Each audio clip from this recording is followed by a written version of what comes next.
Ce n'est plus l'école de l'émancipation, ce n'est même plus l'école de l'égalité des chances. Tout cela appartient désormais à un passé révolu. En fait, la forme scolaire aujourd'hui, et là je parle en sociologue et en historien, la forme de l'école aujourd'hui, c'est une école qui est faite pour l'employabilité. L'émancipation a été remplacée par l'employabilité.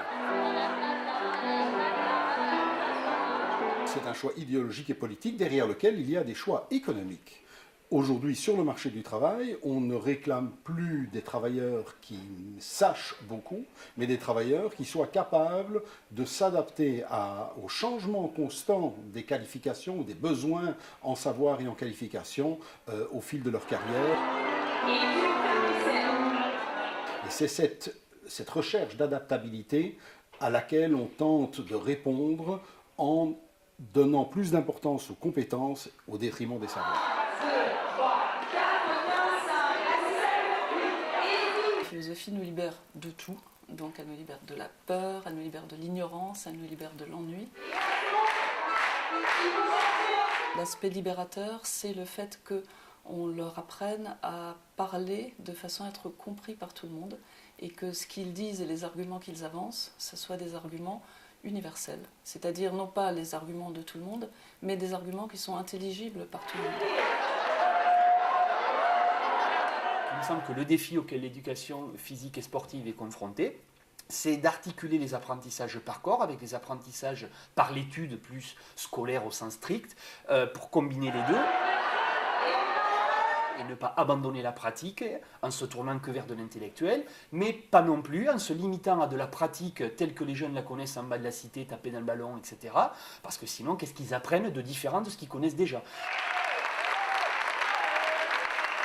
Parti un petit peu d'une approche un peu historique de la constitution de la matière de l'EPS, en remontant à l'époque des travaux notamment du groupe de Lyonnais, de la didactique de Guaran, Metzler.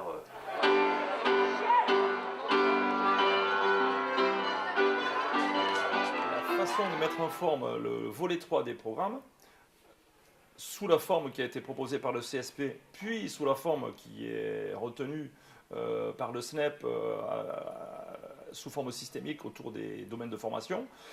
Cette façon de procéder va déboucher sur des contenus, sur des situations d'apprentissage, au cours desquelles je vais essayer de démontrer comment on peut, en gros, articuler la culture, les savoirs et les domaines de formation du chef.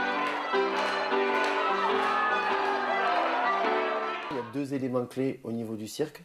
C'est que le cirque, c'est une présentation de spectacle, donc on est vraiment sur la dimension artistique. Et ce qui différencie le cirque des autres domaines artistiques, c'est le rapport à la prouesse. En danse, on va être sur le geste, et au cirque, on va être sur la prouesse technique. Et donc ce qui va m'intéresser, c'est justement ce rapport à la prouesse, c'est-à-dire dépasser la limite, et faire en sorte que le spectateur il soit sur le waouh. C'est le waouh qui fait le cirque. Et donc si mon élève, le spectateur, il ne fait pas waouh, pour moi, ça ne fonctionne pas. On utilise une classification quand on a un objet d'étude classifiable et ce n'est plus le cas. Donc j'ai essayé de défendre cette opinion.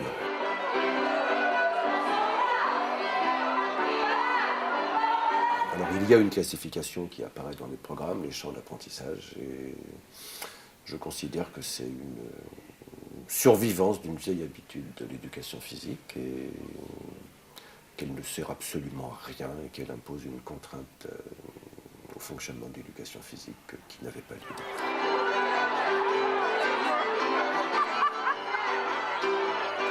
L'idée d'un enseignement qui se limiterait à l'application de consignes, ce n'est pas compatible avec la complexité du métier de l'enseignement.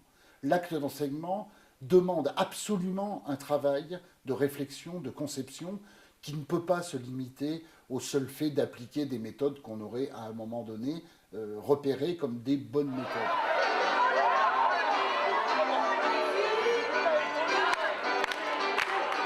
Il il y a une complexité fondamentale dans l'acte d'enseignement qui nécessite absolument que l'enseignement soit conçu par l'enseignant.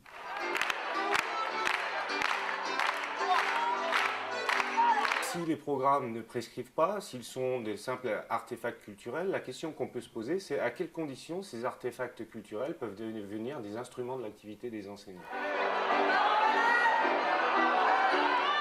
La prise de conscience de ces points importants va nous amener à redéfinir des objets de formation à l'évaluation qui ne sont pas simplement une explication de texte ou une meilleure application des prescriptions par une meilleure connaissance des critères.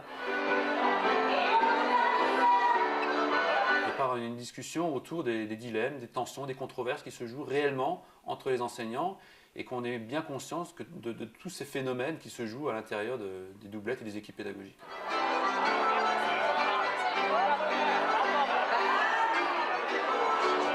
Les pistes, je les situerai au niveau de 4 chantiers, 4 défis en quelque sorte.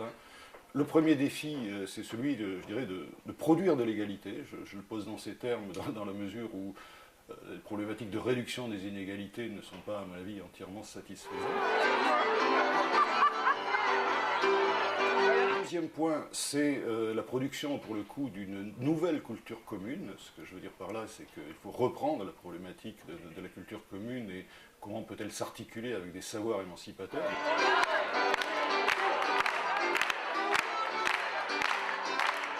Le troisième chantier, c'est celui de la pédagogie, la façon d'apprendre. Il y a des façons d'apprendre aujourd'hui, c'est ce que j'appellerais une pédagogie de la compétition, une pédagogie du coach individualiste. Et il nous semble qu'il faut passer, pour avoir cette visée émancipatrice, à une perspective de la coopération, une perspective de la coopération sociale. Le quatrième chantier, c'est celui du fonctionnement, du gouvernement de l'école, qui à l'heure actuelle tend à être dominé de plus en plus par le marché. Si je relie ça à une perspective historique, cela veut dire qu'il ne faut pas simplement revenir à l'école d'avant, qui était une école, je dirais, assez bureaucratique, assez administrée, mais ni école de marché, ni école en quelque sorte bureaucratique. Une école que j'ai tendance à définir comme école émancipée, et qui serait une école dans laquelle les aspirations autogestionnaires seraient bien davantage prises en compte.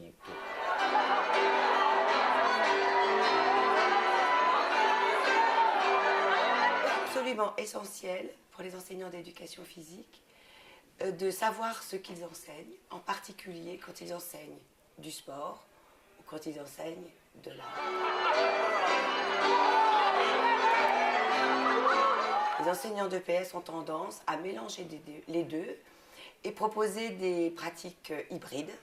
Par exemple, en acrosport, on met des petites fioritures et puis on pense que c'est du cirque. Ou bien alors, on fait des enchaînements en gymnastique et on pense que c'est de la danse.